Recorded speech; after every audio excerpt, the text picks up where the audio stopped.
Friends, मैं जिस movie को आपके सामने एक्सप्लेन करने जा रही हूँ इसका नाम है फैंटास्टिक फोर। मूवी के स्टार्ट में एक सिल्वर ऑब्जेक्ट अर्थ में एंटर होता है। ये ऑब्जेक्ट कॉस्मिक एनर्जी रेडिएट करते हुए मॉलिक्यूलर फ्लक्चुएशंस बनाता है और अर्थ की डिफरेंट जगहों पर डीप क्रेटर्स यानी गहरे गड्ढे क्रिएट करता है और इसी वजह से अर्थ के एटमॉस्फेयर और क्लाइमेट में बहुत सी चेंजेस आ जाती हैं, जैसे कि डेजर्ट्स में बर्फ गिरना स्टार्ट हो जाती है, समंदर में गर्म एरियाज के अंदर फ्रीज होना स्टार्ट हो जाते हैं। इसके बाद सीन्स शिफ्ट होते हैं और हमें दिखाया जाता है कि रीड और सुसन शादी करने वाले हैं और ये बात इस टाइम टीवी पर हेडलाइंस में चल रही थी। सुसन ने रीड से प्रॉमिस किया होता है कि शादी की एक्टिविटीज के दौरान वो किसी भी तरह की सुपर हीरो एक्टिविटीज में पार्टिसिपेट नहीं करेगी और बिल्कुल नॉर्मल इंसानों की तरह अपनी मैरिज को एंजॉय करेगी। इसी तरह इस सिल्वर ऑब्जेक्ट की वजह से आर्मी और पुलिस बहुत परेशान होते हैं और रीड को अप्रोच करते हैं। जनरल हैगर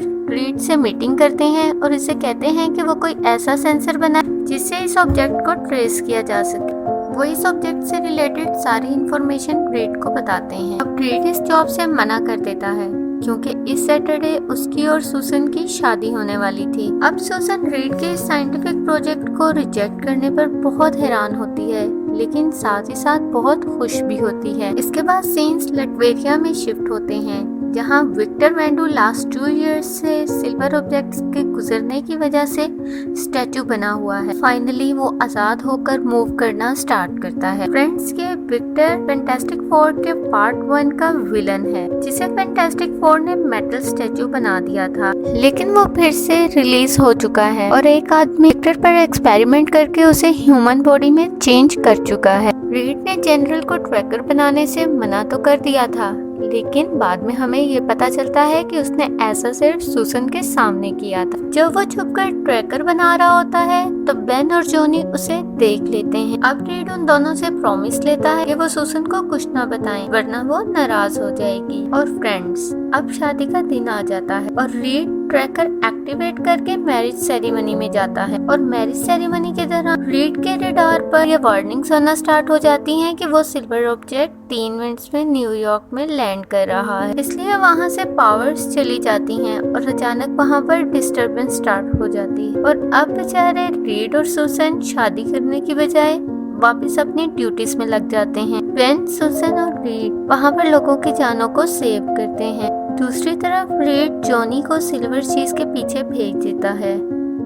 उस चीज की स्पीड बहुत फास्ट होती है, लेकिन फिर भी जॉनी उसके पीछे ही रहता है और इसी तरह पीछा करते करते जॉनी को पता चलता है कि वो चीज ह्यूमनाइट फॉर्म में सर्फिंग बोर्ड पर है, यानी कि एक सिल्वर सर्फर। अब वो ह्यूमनाइट जॉनी को नेक से पकड़ता है और ऊपर एटमॉस्फेयर में ले जाता है और फिर वहाँ से नीचे फेंक देता है और वहाँ से जॉनी बहुत बुरी तरह गिरते हुए गोल होते हुए लैंड करता है और वो किसी तरह अपनी पावर्स वापस लाते हुए बच तो जाता है, लेकिन वो खुद में एक बहुत बड़ा चेंज फील करता है और उसे चेक करने के लिए सुसन वहाँ पर आ जाती है। जब सुसन टच करती है तो इनकी पावर्स एक्सचेंज हो जाती हैं, जिसकी वजह से सुसन फायर में चेंज हो जाती है, जॉनी डिसअपियर हो जाता है। सुसन अब जॉनी के पावर्स को कंट्रोल नहीं कर पाती और फायर में बदलते हुए नीचे गिर जाती है, जहां सब पुलिस वाले पिक्चर्स ले लेते हैं और सब नॉर्मल तब होता है जब दोनों एक दूसरे को फिर से टच करते हैं। अब रीड अपनी थ्योरी बताता है कि जब ह्यूमनाइट क्रिएचर ने जॉनी को टच किया था तो उसके रिएक्शन की वजह से जॉनी की बॉडी में ये एबिलिटी आ गई थी और अब जॉनी अगर किसी को भी टच करेगा तो जॉनी की पावर्स उससे एक्सचेंज हो जाएंगी।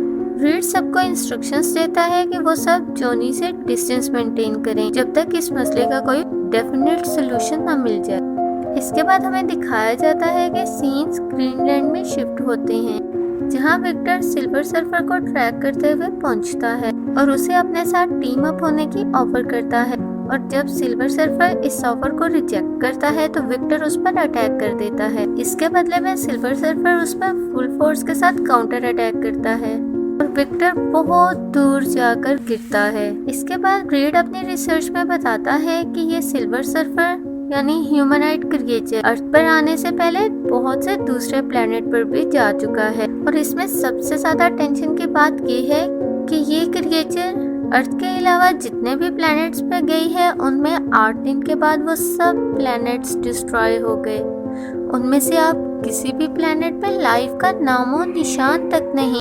रीड बताता है कि सिल्वर सर्फर क्रेटर्स एक पैटर्न से बना रहा है और नेक्स्ट क्रेटर बनाने के लिए वो लंदन जाएगा। इसलिए ये सब लोग लंदन के लिए निकल जाते हैं, लेकिन इनको वहां पहुंचने में देर हो जाती है, जिसकी वजह से उसे पकड़ना तो दूर की बात, ये लोग उसे देख भी नहीं पाते। अब ये लोग सिर्फ वहाँ पर मौजूद लोगों की जान बचाते हैं, जो सल्फर के क्रेटर बनाने की वजह से एक हाईटेक ब्रिज के टूट जाने की वजह से गिर रहे होते हैं। सूसन अपनी शील्ड से ब्रिज को गिरने से रोकती है और बेन उसे ऊपर उठाता है, जबकि रीड अपने फ्लेक्सिबल बॉडी की वजह से इस पुल को वापस बांध ही रहा होता है कि जोनी उससे टकरा जाता है, जिसकी वजह से जोनी की पावर्स एक्सचेंज हो जाती हैं, जिसकी वजह से ब्रिज वापस गिरने ही वाला होता है कि रीड जोनी की पावर्स को यूज करते हुए बेन को ब्रिज ऊपर उठाने को कहता है और फिर इसे ऊपर वापस फिक्स कर देता है, जिसकी वजह से वहाँ पर मौजूद लोगों की जान बच जाती है। इसके बाद सीन्स फिर से शिफ्ट होते हैं, जहाँ पर फैंटास्टिक फोर विक्टर से मिलते हैं और इन्हें पता चलता है कि उसे जनरल हैगर ने हेल्प के लिए बुलाया है, क्योंकि उसके पास कोई इंफॉर्मेशन है।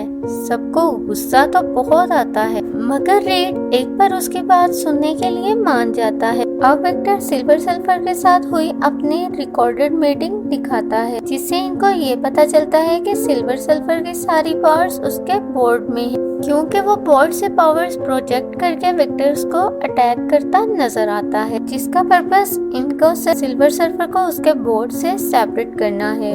अब रीड इसके लिए डिवाइस बनाना स्टार्ट हो जाता है। दूसरी तरफ विक्टर अपने ही किसी डिवाइस पर काम कर रहा होता है।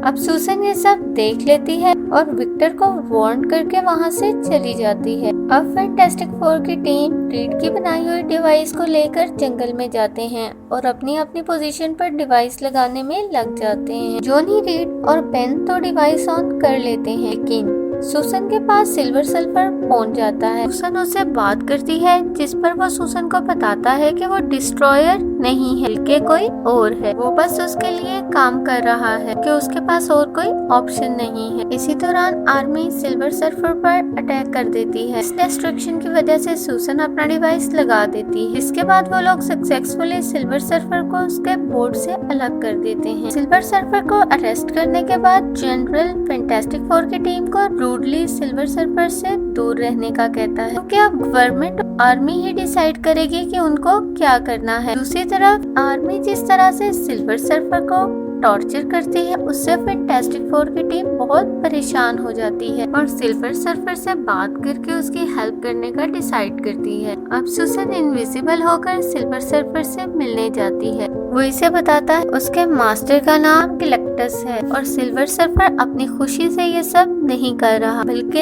अपनी लवर को बचाने के लिए कर रहा है। फ्रेंड्स, गैलेक्टस एक क्लाउड लाइक कॉस्मिक एंटिटी है जो जिंदा रहने के लिए उन प्लैनेट्स पर फीड करता है जिनमें लाइफ पहले से मौजूद है। सिल्वर सल्फर का बोर्ड गैलेक्टस को जमीन तक लाने के लिए एक व्हीकल है और वो ये भी बताता है कि गैलेक्टस कुछ ही देर पे अर्थ पर पहुंच जाएगा। सूसन ये सब जब आकर अपनी टीम को बताती है तो ये सब डिसाइड करते हैं कि अर्थ को बचाने के लिए बोर्ड को डिस्ट्रॉय किया जाए। ये सब बताने के लिए वो जनरल को ढूंढने निकलते हैं। सीन्स अब विक्टर पर जाते हैं, जिसे जनरल ने प्रॉमिस किया होता है कि सारी इंफॉर्मेशन बताने के बदले में वो विक्टर को इस बोट पर एक्सपेरिमेंट करने देगा। जनरल जब विक्टर को वहाँ से ले जाता है तो वो अपने रंग दिखा देता है। विक्टर जनरल और बाकी आर्मी वालों को जख्मी करने के बाद अपने मेटालिक अवतार में आता है और वो अपनी बनाई हुई डिवाइस को हाथ में पहनकर बोट को कंट्रोल कर लेता है और इस डिवाइस की वजह से उसमें बोट की सारी पावर्स आ जाती हैं। जनरल हैगर विक्टर पर फायरिंग करता है तो वो अपनी पावर्स को यूज करते हुए उसे मार देता है। जब तक फैंटास्टिक फोर की टीम वहाँ पर पहुँचती है, विक्टर अपना काम दिखाकर गायब हो चुका होता है। रीड अपनी डिवाइस से अपना प्लेन बुलाता है, तब तक वो सिल्वर सल्फर को भी आजाद करवा कर ले आते हैं। रीड विक्टर को ट्रेस करता है जो शंघाई चाइना में होता है। प्लेन के आने पर वो सब सिल्वर सल्फर के साथ विक्टर को ढूंढने जाते हैं। जब ये लोग विक्टर के पास पहुंचते हैं तो वो इन पर अटैक करता है। अब जैसा कि हमें पता है कि बोर्ड की वजह से विक्टर बहुत पावरफुल हो चुका है, इसलिए इनके लिए उससे फाइट करना बहुत मुश्किल हो जाता है, जिस पर रीड प्लेन को मिनी प्लेन्स में अलग कर देता है और सब अलग अलग होकर विक्टर को डिस्ट्रैक्ट करने की ट्राई करते हैं। सूसन और सिल्वर सर्फर एक साथ होते हैं। विक्टर जब उन पर अटैक करता है तो वो जमीन पर गिर जाते हैं, जिस पर सूसन जख्मी हो जाती है, लेकिन सिल्वर सर्फर को कुछ नहीं होता। सूसन जब सिल्वर सर्फर की तरफ देखती है तो उसे पता चलता है कि विक्टर सिल्वर सर्फर को मारने आ रहा है। फिर सूसन फौरन से आगे बढ़ती है और अपने गिर्द प्रोटेक्टिव शील्ड ताकि सिल्वर सर्फर को सेव कर सके, मगर विक्टर इतना पावरफुल होता है कि सूसन के शील्ड को भी पास कर लेता है, जिसकी वजह से एक एरो सूसन के हार्ट पर जाकर लगता है। और ये एक बहुत ही इमोशनल सीन था जब रीड सूसन को पकड़ता है और सूसन अपनी लास्ट ब्रीथ ले रही होती है। विक्टर इतना पावरफुल होता है कि उसे रोकना अब बहुत मुश्किल हो जाता है, इसलिए जॉनी, सूसन, रीड और बेन तीनों की पावर्स लेकर उससे फाइट करने के लिए जाता है। अब जॉनी यहाँ पर बहुत ही थ्रिलिंग वे में सबकी पावर्स कंबाइन किए विक्टर से फाइट करता है और विक्टर से उसका मुकाबला करना थोड़ा मुश्किल हो रहा होता है, इसलिए विक्टर की बोर्ड कंट्रोल करने वाली डिवाइस टूट जाती है और विक्टर बोर्ड से अलग हो जाता है। इसके साथ ही बेन ट्रक की मदद से उसको बहुत दूर फेंकता है, जिससे विक्टर सी में जाकर गिरता है। इसकी वजह से सिल्वर सर्फर को बोर्ड वापस मिलने की वजह से अपनी पावर्स भी वापस मिल जाती हैं। फ्रेंड सूसन मर जाती है और ये सीन इतना इमोशनल होता है कि किसी भी सेंसिटिव इंसान को ये सीन आराम से रुला देगा। इसके साथ ही गैलेक्टस भी अर्थ तक पहुंच जाता है। इसके बाद यहाँ पर एक ट्विस्ट आता है। सिल्वर सर्फर सबसे पहले अपने पावर्स मिलने के बाद सूसन को हील कर देता है, जिससे वो होश में आ जाती है। इसके बाद वो गैलेक्टस की तरफ बढ़ता है और उसे कहता है कि वो उसके लिए मजीद सर्व नहीं करेगा और मजीद प्लैनेट्स को डिस्ट्रॉय नहीं होने देगा। इसके बाद वो अपनी पावर्स को यूज करते हुए गैलेक्टस को डिस्ट्रॉय करने के लिए उसके अंदर चला जाता है और गैलेक्टस को डिस्ट्रॉय करने के साथ साथ सिल्वर सर्फर खुद भी डिस्ट्रॉय हो जाता है। गैलेक्टस के डिस्ट्रॉय होते ही अर्थ पर सब नॉर्मल हो जाता है, लाइट्स भी वापस आ जाती हैं और सूसन भी फिर से ठीक हो जाती है, जबकि जॉनी सबके पावर्स लिए बगैर उन्हें टच भी कर पाता है। इन शॉर्ट लाइफ नॉर्मल हो जाती है। इसके बाद रीड सूसन से कहता है कि क्या वो एक पॉपुलर वेडिंग के लिए तैयार है, जिस पर सूसन कुछ सजेस्ट करती है और इससे नेक्स्ट सीन में ही हम रीड और सूसन को चाइना के एक छोटे से चर्च में वेडिंग करते हुए देखते हैं, जहाँ फिर से रीड को वार्निंग्स आना स्टार्ट हो जाती हैं कि वीनस सिटी सी में सिंक कर रहा है। सूसन फादर से जल्दी से शादी करने को कहती है और फाइनली उनकी शादी हो ही जाती है, जिसके फौरन बाद वो अपनी ड्यूटीज पर निकल जाते हैं। अब लास्ट सीन्स में हमें सिल्वर सर्फर डर्टी हालत में नजर आता है, लेकिन फिर जैसे ही उसका बोर्ड उसके पास आता है तो वो अपनी आईज ओपन कर लेता है और इसके साथ ही ये मूवी एंड हो जाती है। Thank you for watching.